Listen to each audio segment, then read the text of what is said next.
Hi guys, welcome to my channel. तो आज मैंने अभी लाइव फीड पे एक बात होती हुई सुनी है अब्दू राज़िक और एमसी स्टैन के बीच में, जहाँ कहीं ना कहीं एक जोक जो था, जो एक मतलब बहुत लेम जोक जिसने भी बनाया था, वो कैसे एक जोक आज सीरियस होके एक इंसान की फीलिंग से खेल रहा है। और ये बहुत एक सेंसिटिव टॉपिक बन चुका है जिस पे मुझे लगता है कि मुझे बात करनी पड़ेगी, being a neutral analyser of what is happening in big boss 16 right now. तो देखिए यहाँ पर अभी एज अ होल आप ये नहीं देखिए कि आप किसके सपोर्टर हैं। आप एज अ ह्यूमन बीइंग, मैं चाहती हूँ कि सारे फैंडम्स ये बात समझें कि देखिए ये बात आई थी सुम्बुल के ऊपर कि सुम्बुल का एक टीनेज क्रश है जो शालीन पर था, राइट। और ये चीज़ दिमाग में डालने वाले कौन थे? साजिद सर। उन्हीं का ही ये दिमाग था, उन्हीं का ही ये प्लान था जो चल रहा था। तो सिमिलरली अभी शिव के अब्दू के मन में जो निमृत के लिए प्यार इस टाइम पर है, जो हम सबको दिखता है he really feels for that girl, वो दिमाग में डालने वाले कौन है? वो भी साजिद जी हैं। उन्होंने तो मस्ती मजाक करके इनका एक लव एंगल दिखाने की कोशिश की, दो इन अ फनी वे। पर क्या हुआ?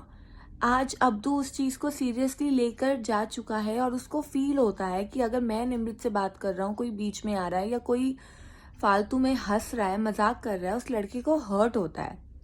इसके सोल रिस्पॉन्सिबल साजिद सर हैं और उतनी ही रिस्पॉन्सिबल निमृत है। 3-4 हफ्ते पहले एक दिन निमृत रो रही थी कि मैं इसको एज अ फ्रेंड लूज नहीं करना चाहती हूँ, लेकिन आप निमृत उतना ही साजिद सर के मजाक में उनका साइड देते हो। आपने उस लड़के को क्या बना दिया? एक स्पॉट बॉय की पानी ले आ, रोटी ले आ, उसका यही काम रह गया है क्या? और साजिद सर ने क्या डायलॉग मारा? रोमांटिक हीरो बना नौकर। व्हाट इज दिस यार? मतलब वो किसी को कुछ कहता नहीं है, इनोसेंट है। मतलब उसकी इनोसेंस आपने खत्म कर दी उसको मंडली में लेकर।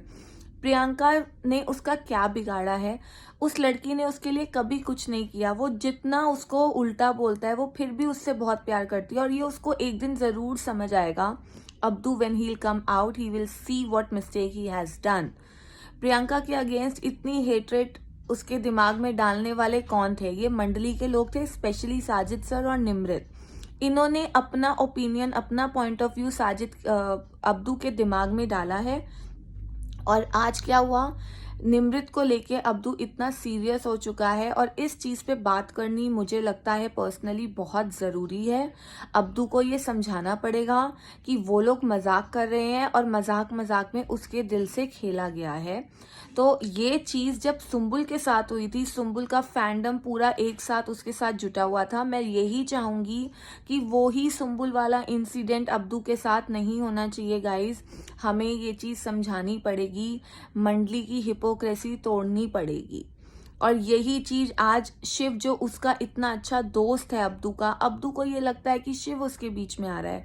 मैं शिव को, सबको मैं सपोर्ट करती हूँ, I am a neutral person, जबकि आई एम अ प्रियांकित, मैं उनकी फैन हूँ, मैं उनको सपोर्ट कर रही हूँ।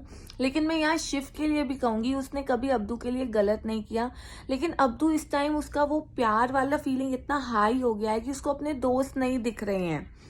इसीलिए मैंने उस टाइम पर भी बोला था, मैंने बिग बॉस में जाके भी बोला था कि शिव को अकेले खेलना पड़ेगा, शिव को अपनी गेम पे ध्यान देना पड़ेगा, अपनी मंडली का स्पोक्स पर्सन नहीं बनना पड़ेगा।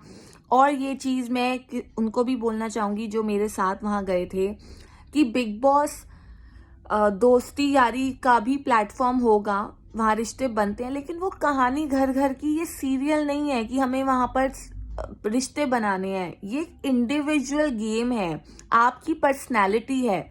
आप अपनी personality being funny, being good, being helpful ये दिखा सकते हो, लेकिन not at the cost of your own image. तो शिव कहीं ना कहीं उसकी इमेज, कहीं ना कहीं उसका कैलिबर भी नीचे आ रहा है, साथ साथ उसके दोस्तों का भी आ रहा है। लेकिन अभी जो इस टाइम पे मेन मुद्दा है कि अब्दू के साथ ये चीज ज्यादा हाई नोट पर जा रही है, इस चीज को एड्रेस करना बहुत जरूरी है। और निमृत और साजिद सर से ये इस बारे में बात करना बहुत जरूरी है कि there is no grey line, white white है, ब्लैक ब्लैक है, ये उनको क्लैरिटी देनी पड़ेगी। That's it. Thank you.